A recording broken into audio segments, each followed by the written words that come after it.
The Rode wireless gear now includes a timecode generator and a more advanced recording feature. But could it be that these extra options create more stress when you have to set it up to get the best result? In this video, I'm going to quickly show you what's included in the kit, then step by step walk you through selecting the correct settings using the Rode Central interface to take advantage of these new features. Last of all, I'll help you work out if this system is going to suit your needs. G'day, my name is Gary, and on this channel you'll find simple audio and video solutions so you can focus on making inspirational content. And if you like this type of instruction, then please consider subscribing. Don't forget that in the description I've placed some chapter links to jump to specific answers that you might be looking for. For full disclosure, Rode reached out to me to consider having a look at the new Wireless Pro. They sent it to me with no obligation. I haven't been paid any money to create this video or give you any biased comments, so I really hope it'll be useful to you. Now, Rode have included a lot of accessories that you had to purchase separately in the past. Now, looking on the B&H website while making this video, I noticed that the advertised price was $3.99 US for the whole kit, and this includes a receiver, 2 transmitters, and they've also included 2 of their professional version lavalier microphones with the foam and fluffy windscreens, and also those little coloured ID rings to satisfy any obsessive compulsive tendencies that you might have. Now, you also get 2 mag clips for holding the transmitter to any clothing that you can't use the standard clip, and a rechargeable case which gives you multiple charges without mains power. Now, this kit includes not just an analog output cable for your DSLR, but digital cables for both iPhones and Android devices. Now, all of these extra features fit into the second storage case. Now, you'll find some links in the description to find out the current prices in your area, and I'll talk about value for money a little bit later in the video. I noticed over the years that so many creators were asking Rode to upgrade the recording feature on board the transmitters to use what they call 32-bit float technology, and now they have.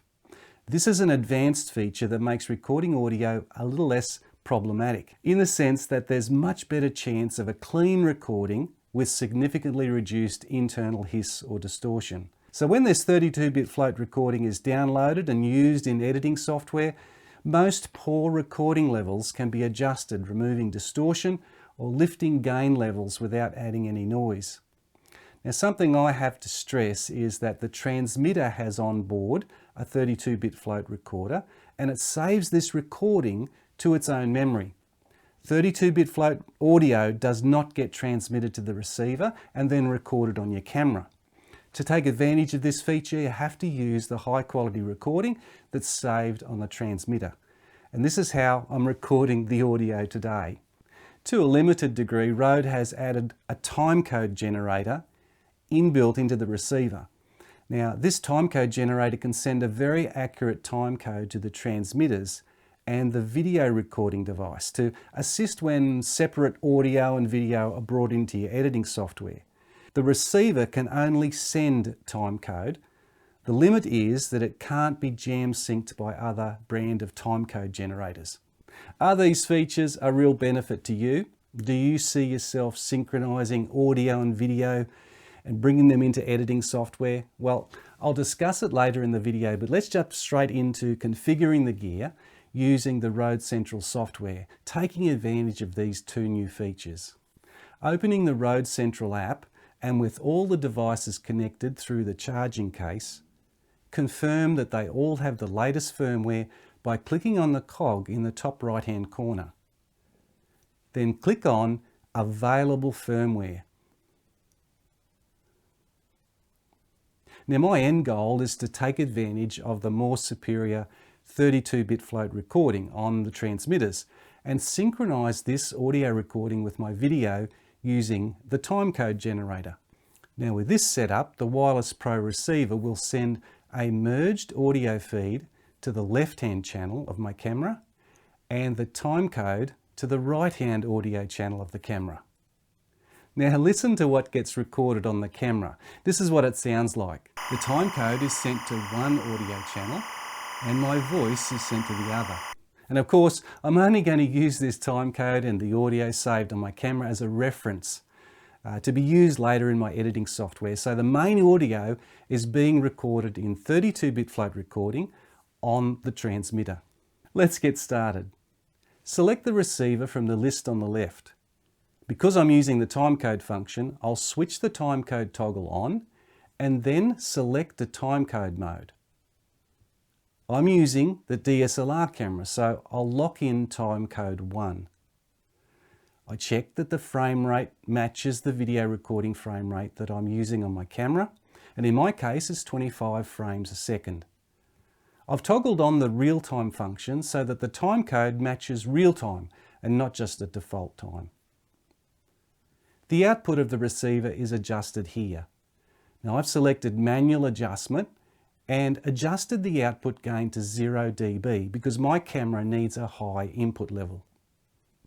On the right hand side here, there are some user preferred adjustments for you to make if you like. One is brightness of the screen on the receiver. I've chosen to have the screen automatically dim after you press any buttons on the device. The next option is to adjust the record function so that I can briefly press the power button on the receiver and it'll start and stop the recordings on both transmitters. Last of all, the plug-in detect option. I've switched this on because I like the receiver to switch on when my camera turns on and off when my camera switches off.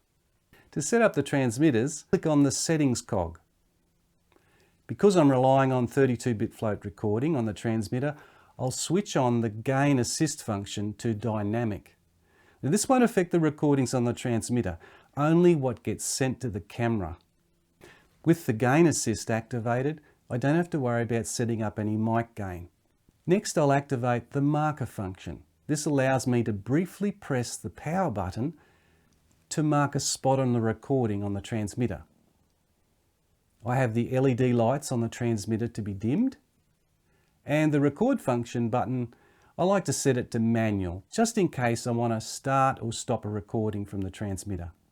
The HPF or high pass filter I'll set to 75 so that any low frequency rumble like traffic noise will be reduced. The timeout option I've set to on. If the transmitter is left on and the receiver is off after 15 minutes, it'll switch off to save power. The last to check is that the dropout marker function is switched on. This is handy because if the transmitter loses connection with the receiver, the onboard recording will be marked to help you in editing. Now you can set up the second transmitter the same way. To summarise, for me to take full advantage of the new timecode function, I've set up the receiver so that a merged audio feed of both channel 1 and 2 gets sent to the left channel of my camera, and the timecode to use later in my editing software is sent to the receiver to the right-hand audio channel of my camera. Now I've chosen to use the 32-bit float recording that's being created on the transmitter as my primary recording. And that's what you've been listening to during this video. Next, I'm going to help you decide if this kit is good value for money. And don't forget that if you've got any questions, please leave them in the comments section. In the description, I placed some links to Rode's own online store just to see for yourself how prices compare. But I did a price comparison with the previous version, the Wireless Go 2, and the separate accessories. Now on the B&H website, for example, the Wireless Go 2, the previous model is $299 US. The professional lavalier 2 microphones are $99 each. The mag clips are $19 each, and the charging case for the Wireless Go 2 was $79.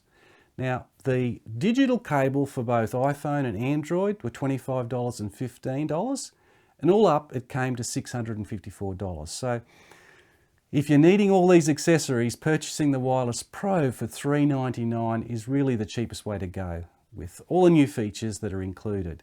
But realistically, is this more complex gear for you? I've only shown you one of the configurations in the settings for the Wireless Pro. The wireless gear can be set up in so many different ways, and this is one thing that may frustrate and stress the average video creator. With so many options to route the audio in different ways and set up multifunction buttons to select different options, you should really ask yourself if you need all these features. If you like the options and can take some time out to read Rode's online user manual, you should be okay. And I've placed a link in the description to take you to that guide. If you're just hoping to capture better audio by using a single channel wireless mic, and you're never wanting to have to go to the trouble of downloading a separate 32-bit float recording from the transmitter and synchronizing it with your video in editing software, it's really not necessary to outlay the extra money for these more complex models. A simple wireless mic may be all you need, and these are available from a number of quality suppliers, including Rode, like their Wireless Me, for example, which has the new gain assist function, which is about half the price. Personally, I like the option of using the wireless gear in different ways, and this Wireless Pro has improved over the previous models with its new features, and this package, compared to its predecessors, is very good value for money. Now feel free to place any questions you may have in the comments section, or simply let us know if you think there's still some features that wireless mics like these need to improve in. Until next time, I'll catch you later.